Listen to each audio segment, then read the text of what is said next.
Сәлеметсіздер ме?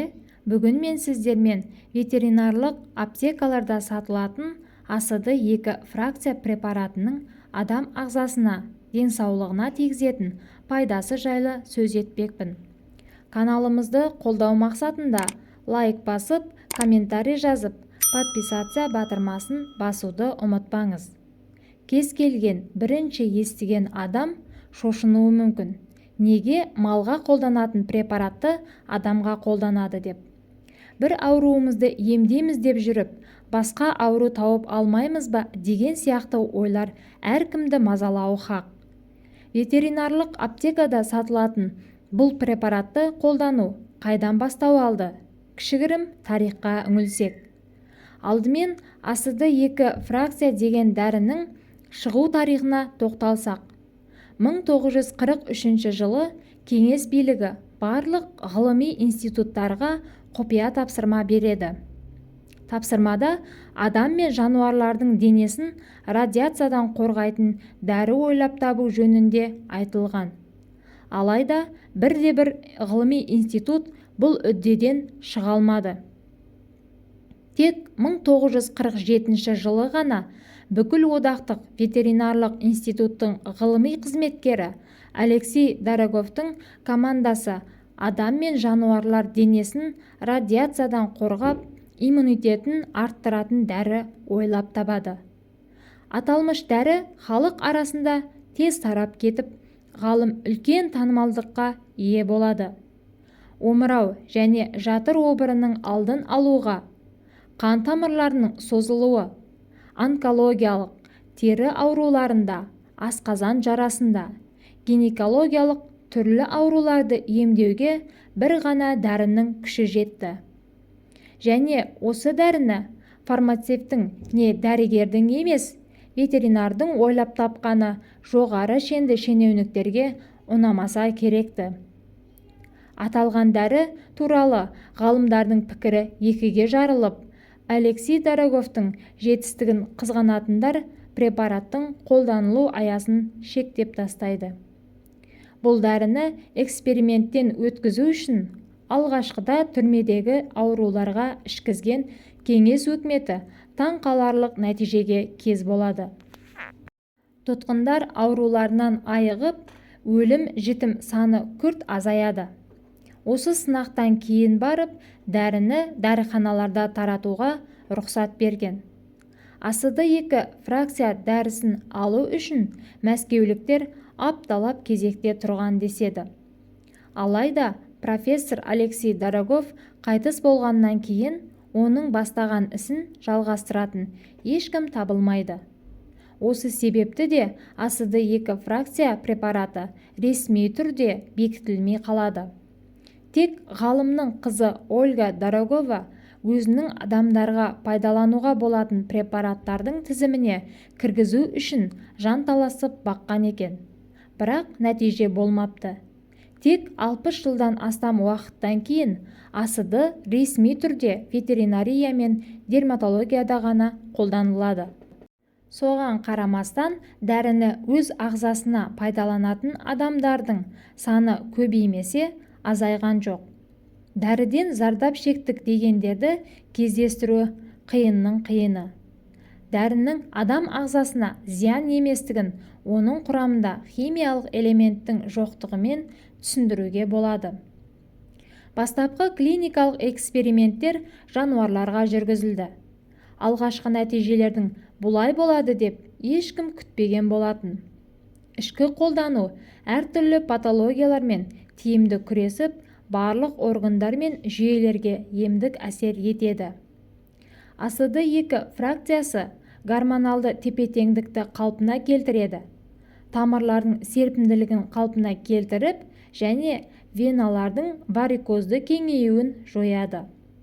Жүйке және иммундық жүйені нығайтады, жасартатын әсер етеді.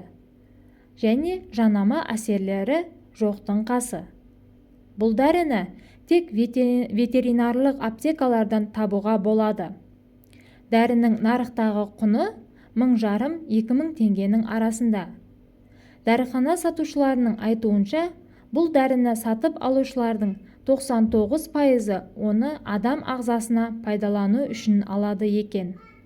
Дәріні алу үшін дәрігердің рецептісі де қажет емес. АСD2 фракциясы сумен жақсы араласатын, ерекше иісі бар стерильді ерітінді болып табылады.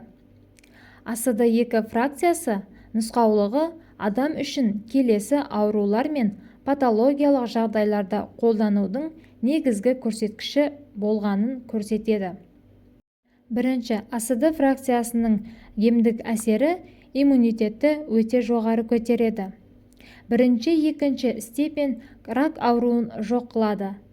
Тоқ ішектің ішкі шырышты қабығының қабынуын, асқазанда ақаудың пайда болуында, 12 елі ішекте ақаудың пайда болуы, бүйрек жүйесінің жұмысындағы бұзылулар, қынаптың шырышты қабығының құрғауы, 6 аптадан артық жазылмайтын жіліншекте немесе табанда ашық жаралар, еріксіз зәр шығару, трихомонадты тудыратын несеп жыныс жүйесінің зақымдануы, түрлі денеге түскен дақ түрлері мен бөртпе және қабыршықтану байқалатын қайталанатын ауру, саңырауқұлақ инфекциясымен шақырылатын кандида инфекциясы бар адамдарға, панкреатит, холецистит, адамның көру анализаторының зақымдануы, ағзаның суық тиюінен туындаған кез келген ауру түрлері, респираторлық аурулардың алдын алу, өкпе жүйесі ауруларының алдын алу, обыр жасушаларының адам ағзасында пайда болуы және таралуы, қан қысымының тұрақты жоғарылауы, қуық асты безінің қабынуы мен асқазан шырышты қабығының қабынуы. Бұл жоғарыда аты аталған аурулардан бөлек зерттеліп зерттелмеген көптеген ауруларды емдегені тағы бар. АСD2 фракциясының жанама әсерін өзіңізде бермес үшін аз-аздан бастаған дұрыс дейді қолданушылар. Сонымен бұл дәріні қалай қолдану керек деген сұрақ барлығымызда туындауы мүмкін. АСD2 фракциясын 1 мл шприцпен тартып аласыз. Бірақ бұл препараттың аузын ашпау керек. Оны 100-150 мл суға араластырып ішесіздер. Су қайнап, бірақ суытылған болуы қажет. 5 күн ішіп, 3 күн демаласыз. Дәл осылай 1 ай бойы немесе ауруыңыздан жазылғанша ішесіз. Халық арасында бұл препаратты жағымсыз иісі үшін дұрыс іше алмайды. Мұрынды жауып ішсеңіз, көптеген ағзаңызда оң нәтижелерді көресіз.